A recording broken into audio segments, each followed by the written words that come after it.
Amen. Amen. Amen. Good morning po. Good morning everyone. Makakaupo na po tayo. Good morning everyone. Ang sarap pong magpuri sa Panginoon. Amen. Amen po ba? Sige po. So we will proceed. Itutuloy po natin yung series natin which was started 2 weeks ago. Living in the grace and favor of God. During the last 2 Sundays, nagkaroon po tayo ng topic. Sinimulan po ni Pastor Downs with Grace to Run Your Race. And then, nagtandem po si Mel at si Philip nung Mother's Day, Growing in Grace and the Power of God's Grace in the Lives of our mothers. Yung series po natin is a 4-part series and you see on the screen kung ano po yung magiging content niya.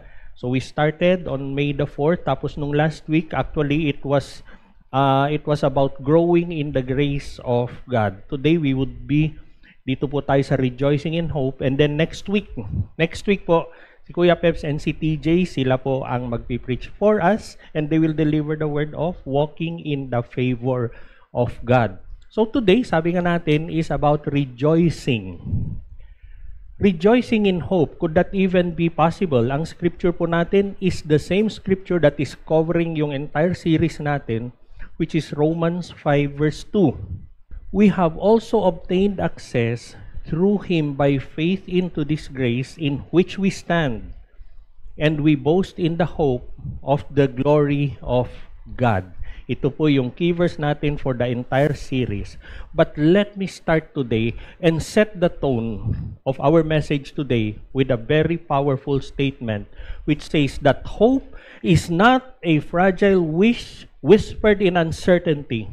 It is a bold declaration anchored in eternity. The reason that we have hope today, church, is because of eternity, and we worship and we trust and we are hoping on our eternal God.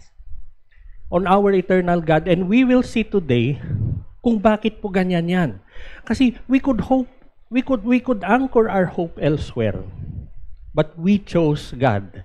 Yung world kasi, the world gives us, it defines hope in a very different way sa atin.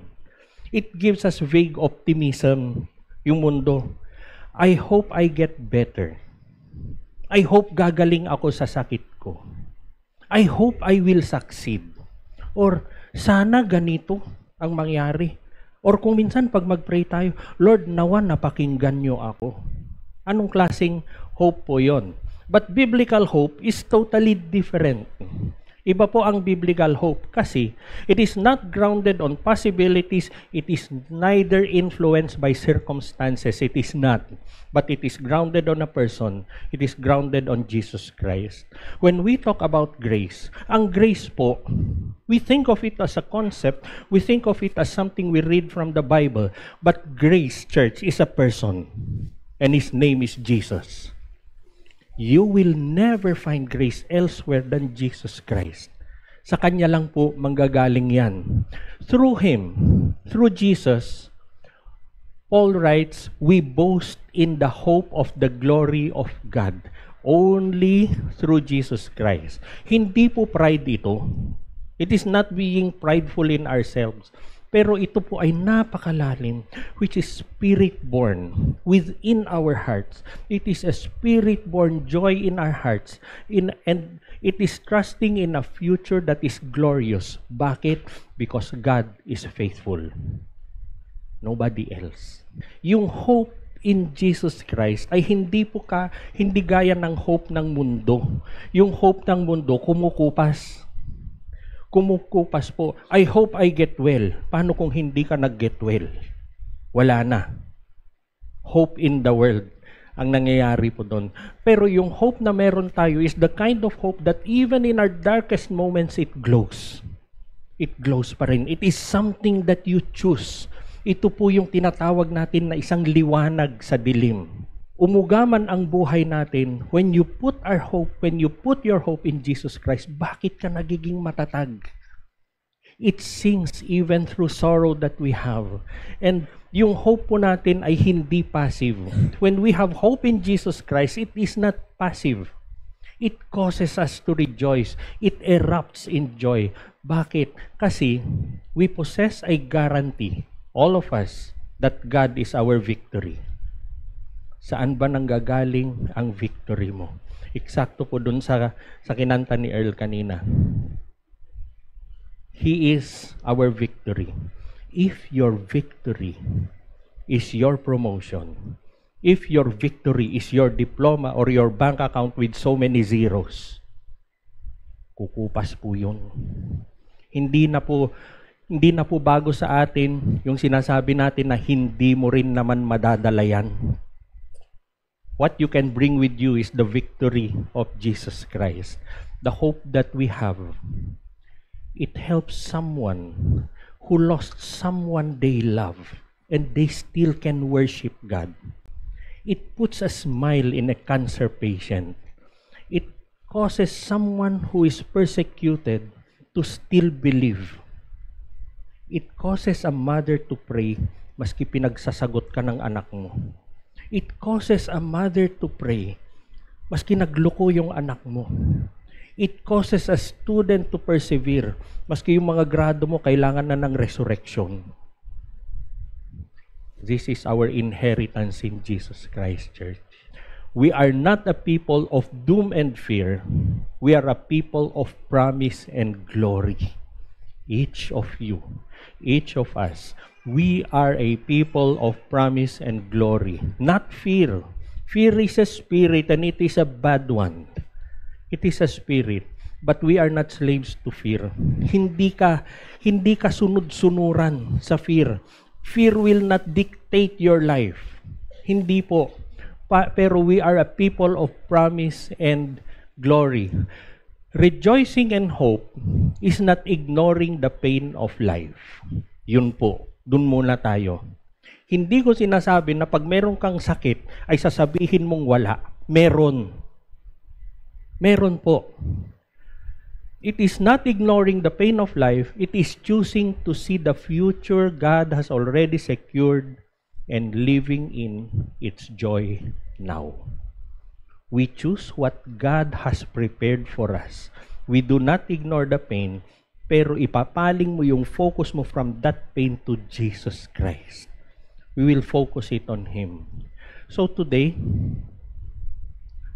payagan po natin si Holy Spirit that He would awaken us with fresh joy. Not in what we see. So we do not focus in what is seen, because what is seen is temporal, what is unseen is eternal. We hope in the glory of God. Bakit why do we rejoice in hope anyway? Why do we rejoice in hope? How can we rejoice in hope? Unang-una po, grace replaces fear with joyful hope. It is a replacement. It is one or the other. It is for you to decide, sa fear ba ako o sa grace ni God? It is your choice. It is your choice po. Romans 15:13 says, "Now, may the God of hope fill you with all joy and peace as you believe, so that you may overflow with hope by the power of the Holy Spirit." Between the lines of the Scripture, church, is an invitation for us to choose. Saan ka? Saan ka? Our future is not uncertain. It is glorious. Future in God. Fear has a way of stealing. Ang fear po ay magnanakaw at lason. It will steal your today. It will poison your future if you remain in it.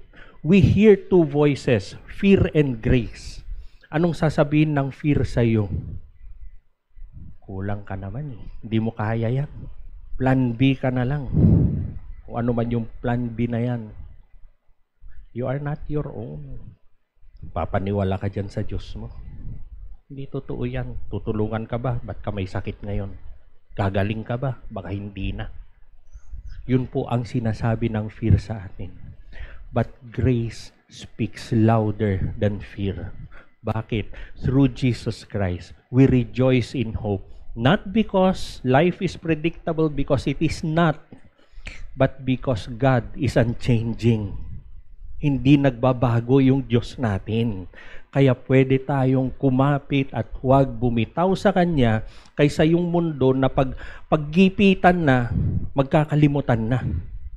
Tatalikuran ka na. I would dare not ask anyone now kasi lahat naman tayo, meron naman tayong experience ng ganon. Umasa tayo ng mundo, nung gipitan na, galit-galit na, nagkakalimutan na. When we talk about grace, it is not shallow cheerfulness. Ano ba yung shallow cheerfulness? Pero it is spirit-born, yung joy natin. Ang shallow cheerfulness is based on what you have. It is based on your bank account. It is based on the capital letters after your name. Ano, alam niyo yun? Ilalagay yung pangalan nila, MBA, PhD, ABC, XYZ. Ang dami eh. Hanggat may alphabet eh. They hope in those. Pero ang babaw nun. Ang babaw po nun. Pero we are hoping on a God who will prevail. Grace does not deny pain. But grace defeats the power of pain. We have pain. Siguro physical. Siguro sa puso natin, sa isip natin, we have pain. But will you choose grace or will you choose pain? Because grace defeats the power of pain. It is grace that would lift us up kung nasaan man po tayo. What do you want to see, church? What do you choose to see? Will you choose to see pain or will you choose to see the grace of God? In your pain, hahanapin mo ba si Jesus o hahanapin mo yung sakit? Bakit lumalala ang sakit? Kasi inaalagaan mo yung sakit. Pero pag yung sakit, nilagay mo si Jesus sa sakit na yon, bakit gumagaling? Bakit siya gumagaling? When you truly understand the hope that grace provides, fear loses its grip. Nawawala po lahat yon. You will not only endure, but you will rejoice. Today, we have an invitation from the Holy Spirit. We can trade our fear for the firm joy that heaven can give us.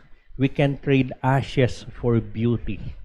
We can trade hope instead of despair. We can cast our burdens upon Him, for He cares for you. We can come to Him, all of you who are weary and burdened, and He will give you rest.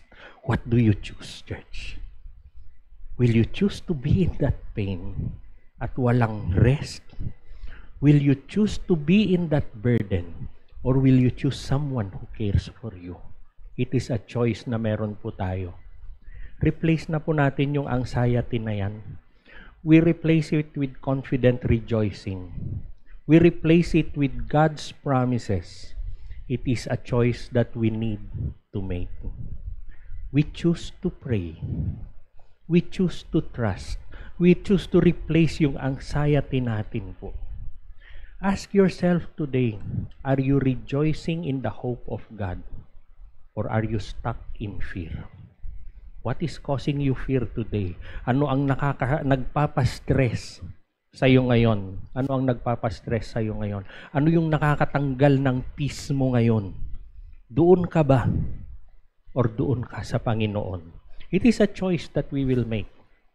It is a choice that we will make. Why can we rejoice in hope? Because hope anchored in grace is unshakable. We have this hope as an anchor for the soul, firm and secure. It enters the inner sanctuary behind the curtain. Nulat po sa Hebrews. Alam nyo, yung mga bagyo sa buhay natin, yung mga challenges natin, lahat yan gate crusher yan. They come uninvited. They come uninvited.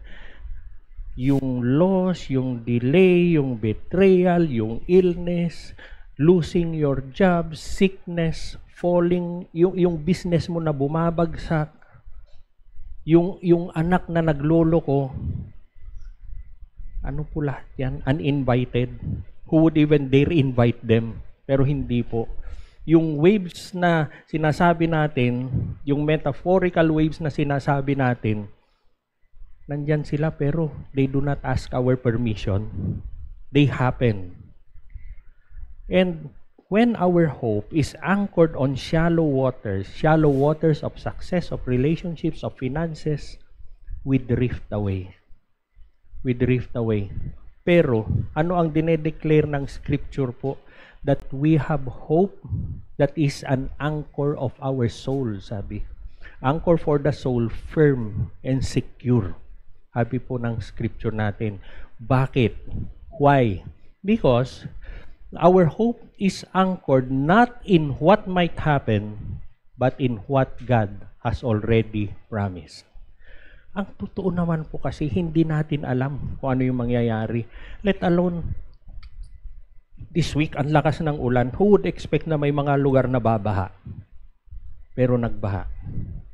Will you put your hope on what you see? Or will you put your hope in the promise of God? Signed and sealed in blood, written in the Bible. Will you put your hope in that? We will put our hope sa pinangako po ng Panginoon. Bakit? Kasi grace ensures that our worst days do not erase our future glory. All of us had bad days. All of us made bad decisions, right? Pero, it does not erase our future glory. God did not pay for our failures. He paid for our future glory. Failures, they will come to pass. Siguro nga yung mga failure mo nun, nakalimutan mo na karamihan eh. But the glory of God, the plan of God, kumakapit ka pa rin sa Jeremiah 29:11 mo, di ba? Ang kinakapitan po kasi natin is the God of eternity. It is not a God with expiration date. It is not a contractual God, hindi po. That is why we rejoice. Not because life is easy, no. But because we are held fast by the Most High God. Nasaan ka nakakapit? Nasaan ka umaasa? Saan mo sinosurrender yung sarili mo? In times of trial, kanino ka nagtitiwala? Why don't you trust in God? Why don't you trust in God? During those times na napapagod tayo, during those times na nai-stress ka na, let God always remind you that you are not drifting away from me. You are tethered to me. Nakakapit ka. Ano man yung hila ng mundo, hindi kita bibitawan, anak. Pero ikaw ba bibitaw kay God? Kasi bumitaw ka man sa Kanya, hindi Kanya bibitawan. It is only a matter of returning to Him. And He will always accept you. Hold fast to the anchor. Hold fast to that anchor. God's favor is not based on our circumstances. It is based on His promises. It is based on His grace. Ano yung meron ka ngayon na humahamon sa pagbigay mo ng complete hope mo kay God? Marami po yan. Kasi we live in a physical world and we respond to something that is physical.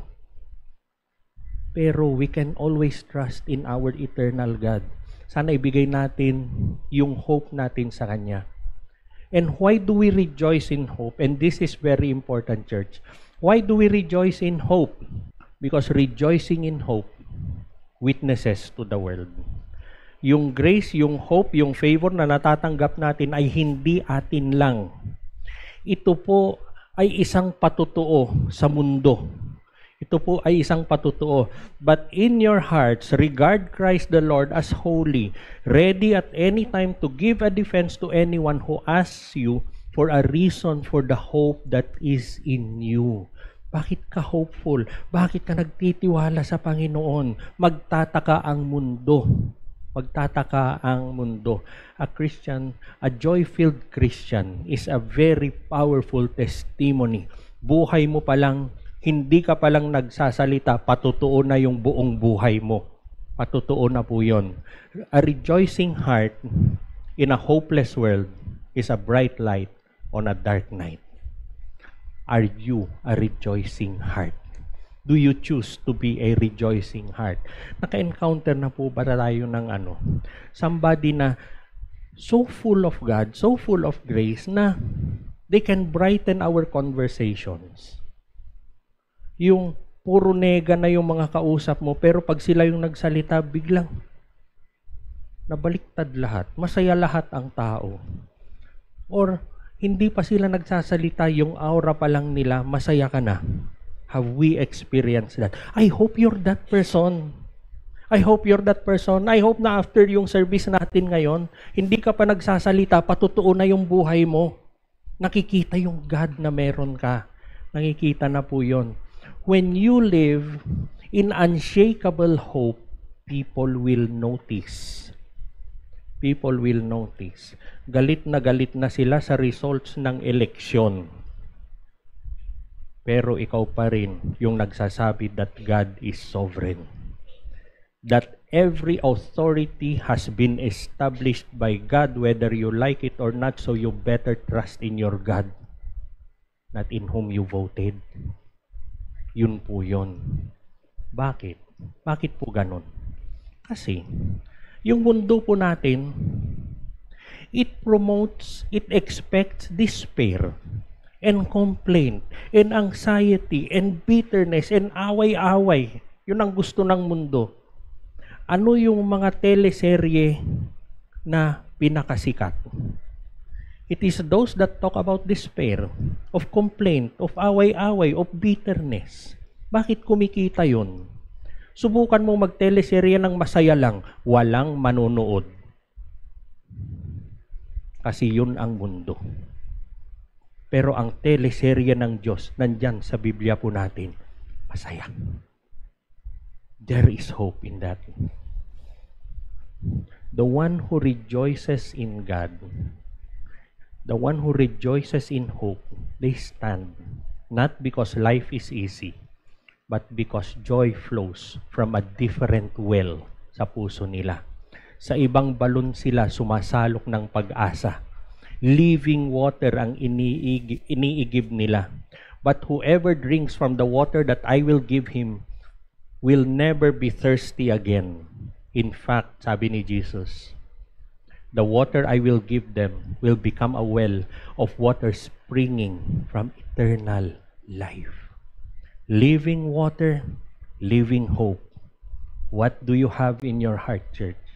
What do you have in that heart today? Do you have living water? Are you drawing living water from your Messiah? When believers rejoice, even in trials, we silently preach the gospel of grace. Kaya pala, maski ganun ang nangyari sa buhay niya. Kasi they are trusting in the grace of God.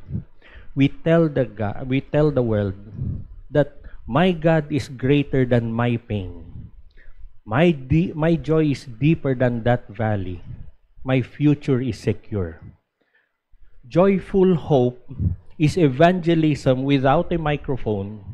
Your circumstance is your pulpit. Grace is your message. What are you preaching? What are you preaching with your life? Ano ang nakikita ng mga kaibigan mo sa iyo? Anong nakikita nila sa atin? Grace is our message. Joyful hope through grace is an echo of heaven heard through your life. What are you echoing through your life? Kaya si Abraham, he believed, hoping against hope. Sabi nga sa Bible, that he became a father to many nations. Kaya nga si Job, kaya niyang sabihin na the Lord gives, the Lord takes away, but blessed be the name of the Lord. And a few chapters later, ano ang dineclare ni Job? I know that my Redeemer lives. Yung I know that my Redeemer lives, yung book of Job has 42 chapters. I know that my Redeemer lives, sabi niya, sa chapter 19. Sa kalagitnaan ng hirap niya, sa kalagitnaan ng uncertainty sa buhay niya, at nandun pa yung magagaling na mga kaibigan niya na sinisisi siya sa lahat ng nangyari. Above all of that, na para nang walang kumampi sa kanya sa buong mundo at sugat-sugat yung katawan niya, is someone who declares that I know that my Redeemer lives. Church, what are you going through today? Yun ba yung maglalayo sa iyo sa Panginoon? Will that make you even doubt your God? Or will it make you declare that you know that your Redeemer lives? Because He does.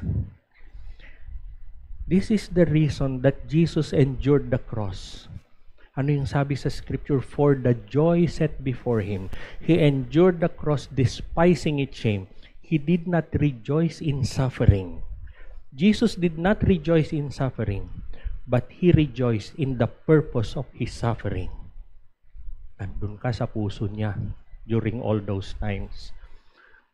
God wants our rejoicing to become a magnet.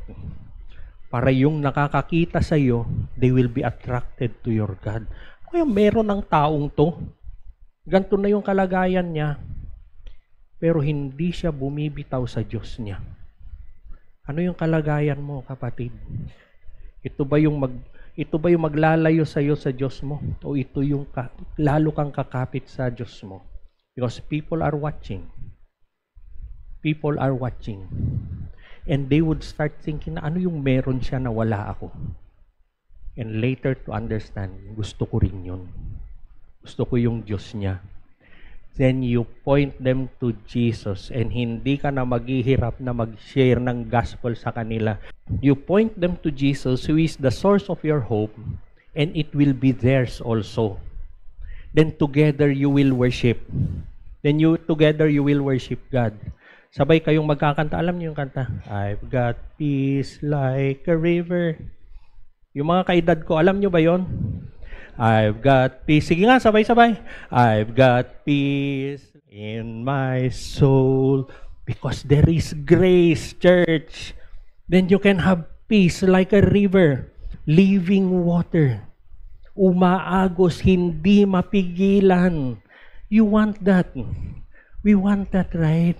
Kaya nga sabi ni Charles Spurgeon, let the world see what grace does to a soul. Sabi po niya, think of it well. Sino kaya ang mailalapit sa Panginoon dahil sa nakikita niya sa bawat isa sa atin? You need not speak a word. Sabi ni Francis of Assisi, when you preach the gospel, sometimes you need words. Preach with your example. Preach with your example. Meron akong kwento sa inyo. Jeremy Thomas Camp at Melissa Lynn Henning. Kinasal sila October 21, year 2000. 23 years old si Jeremy Camp during that time. And then his life was shattered. 4 months after marrying Melissa, the love of his life, namatay po siya with ovarian cancer. Matay siya. As a couple, yung buong church, kamag-anak, kaibigan, pati pastor nila, they believed, they prayed, they declared God's promises, pero namatay pa rin. Namatay pa rin po siya. Jeremy was short of saying he was devastated. He was devastated na ito po yung sinasabi natin na para siyang pinagsakluban ng langit at lupa. Quote unquote, ang sabi niya, the earth opened beneath me. Sabi niya. Yung prayers niya, akala niya hindi na pinapakinggan ng Panginoon. His hope was crushed. Doon sa sumunod na mga linggo, he was wrestling with deep sorrow. He was wrestling with confusion. He was wrestling with anger in his heart. Hindi niya po maintindihan yung mga nangyari. Hindi niya maintindihan. Who could understand that? Who could even ask for that? Common as it might be, pero yung tanong niya, Lord, bakit mo pinayagan? Lord, bakit nangyari sa amin ito? And the usual thing that we ask, Lord, ang daming masasamang tao. Bakit pa siya? Pinakamamahal ko. Someone who is serving. Someone who is leading. Someone who loves you, Lord. Bakit mo kinuha siya sa akin? But in the darkness of nights, the Word of God was speaking louder than his questions.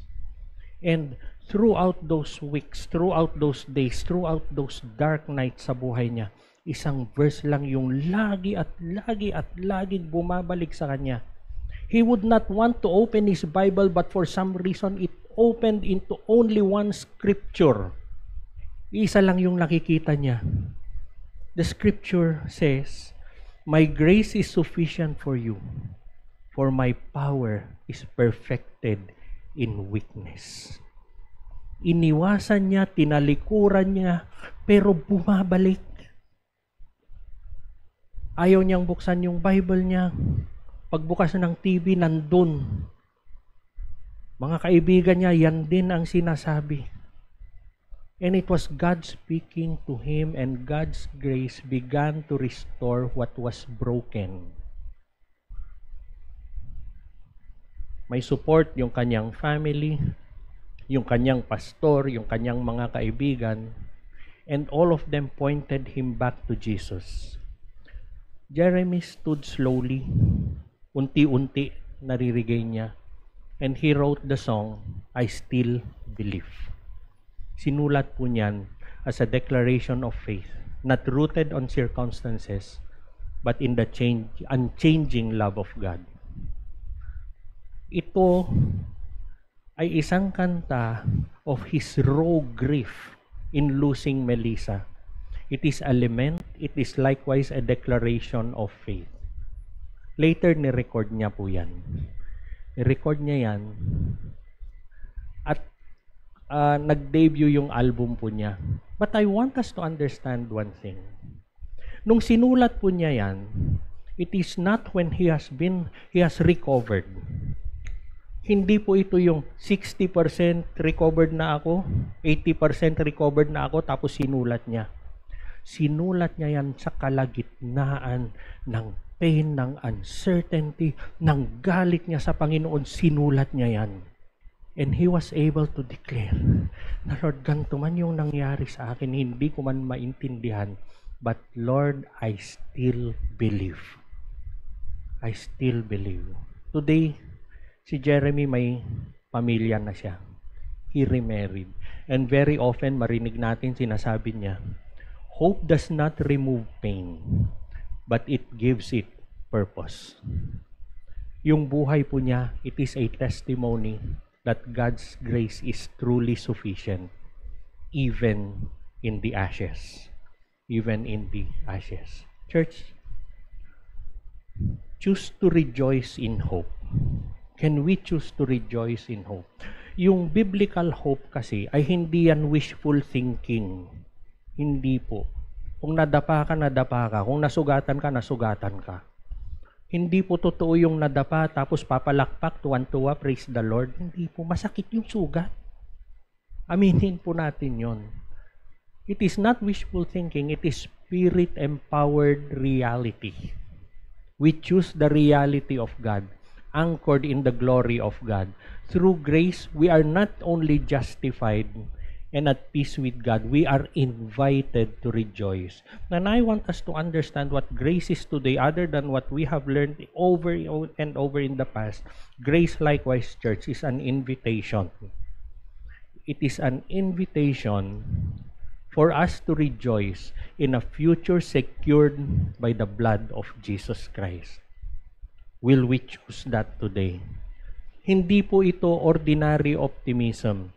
Hope drawn from grace does not ignore pain, sabi nga po natin kanina, pero it is a defiant and joyful hope that stares our trials in the eye and says, God is still good. My God is still good and my future is still glorious. It is a defiant and joyful hope that stares our trials in the eye and says, sinong tinakot mo? Sinong tinakot mo? God is still good. And my future is still glorious. Ano po yung challenges mo ngayon? What challenges do you have today? What is challenging your hope today? Ano yung prayers mo na, Lord, 10 taon na po, Lord. Sasagutin mo ba to? What prayers are still remaining unanswered today? When we talk about hope, it is not the absence of hardship. Hindi po. But it is the certainty of God's presence.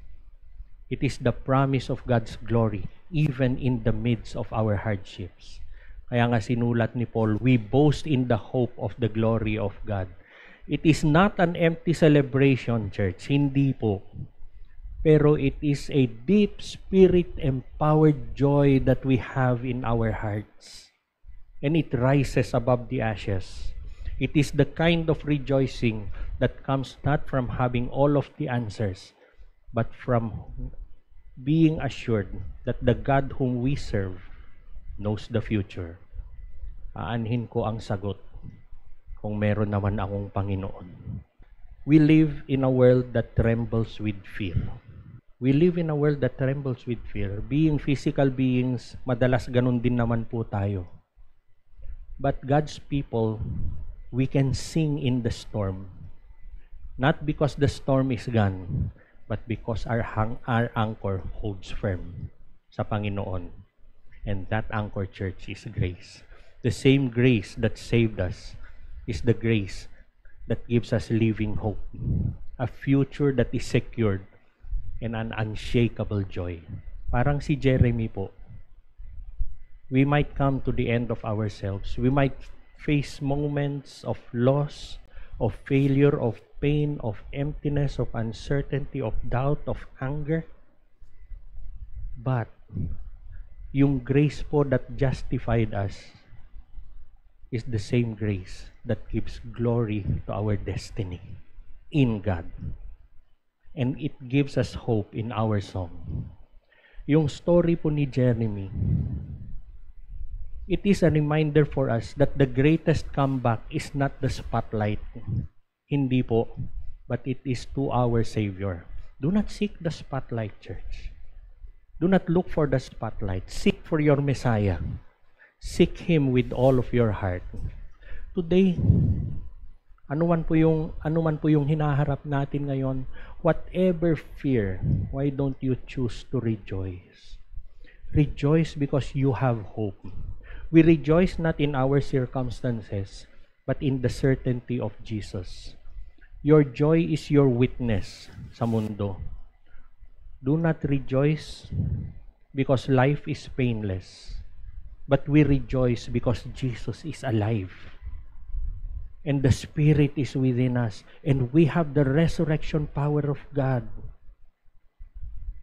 We are anchored. We are not adrift. We are chosen. We are not forsaken. We are destined. We are not doomed. So why don't we sing through sorrow? Why don't we worship through our waiting? We can rejoice because of what is ahead of us is greater than what is behind us. Church, your best days are still to come. They are still to come. Keep trusting in God. We boast in the hope of the glory of God. Hindi po, this is not the end of your story. It is the beginning of your testimony. Meron pong hinandang ministering song ang music team natin. Ano pa nga ba kundi yung I Still Believe ni Jeremy Camp. But I want us, kakantahin po natin yon, but I want us, habang kinakanta, start thinking what is hindering your hope. Ano yung challenges that you have gone through?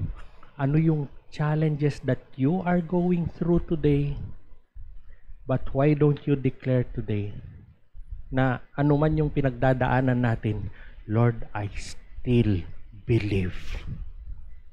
Lord, walang kasagutan. Lord, hindi ko alam kung ano yung mangyayari. Lord, pinapasuko na ako ng mundo. Lord, bibigay na ako. Plan B, bibigay na. Lord, ayaw ko na. And then you still declare in that heart of yours that, Lord, no matter what this world is bringing, I still believe. I still believe because your grace will carry me through. Do not deny pain. But despite pain and uncertainty, I still believe. And we welcome back yung ating music ministry. May I ask everyone to stand and sing and have this in your heart today. Lord, anuman po yan, I still believe.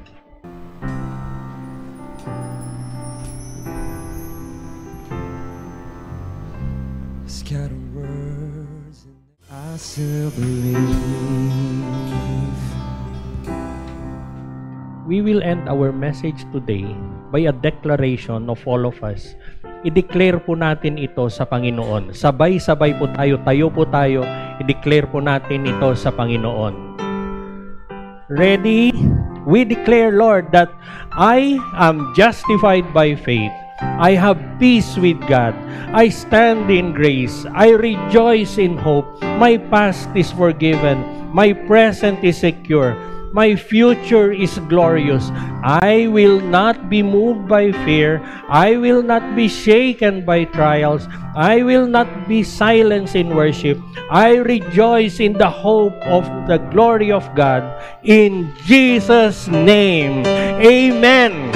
Amen and amen.